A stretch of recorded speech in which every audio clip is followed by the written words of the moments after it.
India के सबसे अमीर तरीन आदमी अंबानी की अपने शहर जामनगर गुजरात में एक ऑयल रिफाइनरी है जो कि इस वक्त दुनिया की सबसे बड़ी ऑयल रिफाइनरी है, जिसकी वजह से वहाँ की आबो हवा ख़राब हो रही थी। उसका हल ये निकाला कि जामनगर के नवा में 600 एकड़ वीरान ज़मीन खरीद कर उसमें जदीद टेक्नोलॉजी के ज़रिए 37 आला इकसाम के आम के दरख्त लगाए जो कि बैरून मुल्क एक्सपोर्ट करने का इरादा था।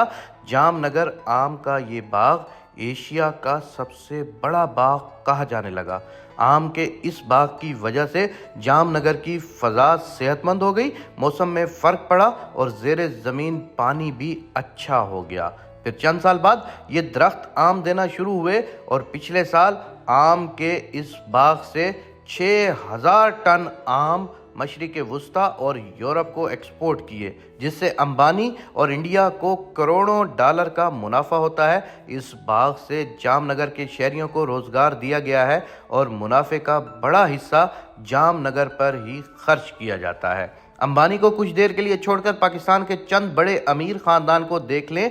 नवाज शरीफ का रायविंड, जाती उमरा, बिलावल और जरदारी का लाड़काना व नवाब शाह, मलिक रियाज का बहरिया टाउन, इस समेत दूसरे अरबपति लोगों के आबाई शहर की हालत और वहाँ उन अरबपतियों के अवामी फलाह के मंसूबे देख लें। दौलत का इस्तेमाल ये साबित करता है कि दौलतमंद की तरबियत कैसी हुई और दौलत हलाल से कमाई गई या हराम से। पाकिस्तान में अवाम की हालत बदलने की बजाय उन्हें मुस्तकिल अपना मोहताज बनाए रखने की प्लानिंग होती है। सिर्फ बेनज़ीर इनकम सपोर्ट प्रोग्राम को देखें तो हर माह खैरात देने की बजाय प्लानिंग से हर साल 10 लाख लोगों को कारोबार करवाया जा सकता था और इस तरह अब तक 1 करोड़ से ज़्यादा लोग गुर्बत से निकलकर खुशहाल हो चुके होते। सालाना 471 अरब रुपए कम नहीं होते।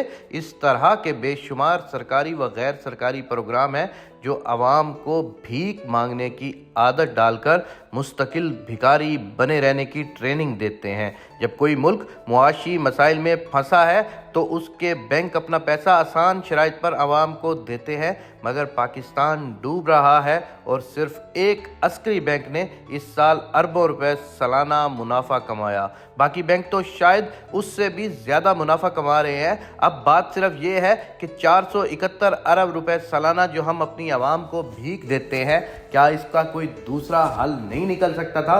क्या इससे फैक्ट्रियां नहीं बन सकती थी? क्या इससे कारखाने और मिलें नहीं लग सकते थी? बात सिर्फ सोच की होती है। मुकेश अंबानी ने अपने इलाके में ऑयल रिफाइनरी लगाकर वहां पर जो गंद था उसको बचाने के लिए, उससे आवाम को बचाने के लिए वहां पर 6000 टन आम की पैदावार शुरू कर दी, जिससे ना सिर्फ मुकेश अंबानी को और इंडिया को करोड़ों डॉलर का फायदा होने लगा, वहीं पर उनकी अपने लोगों के लिए साफ सुथरी आबो हवा और साफ सुथरा माहौल और रोजगार देने की भी सोच सामने आई। अल्लाह तबारिक व तआला से ये दुआ है कि ए परवरदिगार, पाकिस्तान में भी कोई ऐसे हुक्मरान नाजिल फरमा कि जो गरीबों का सोच सके, जो इन गरीब आवाम का सोच सके और अपने मुल्क का बेहतर मुस्तकबिल सोच सके।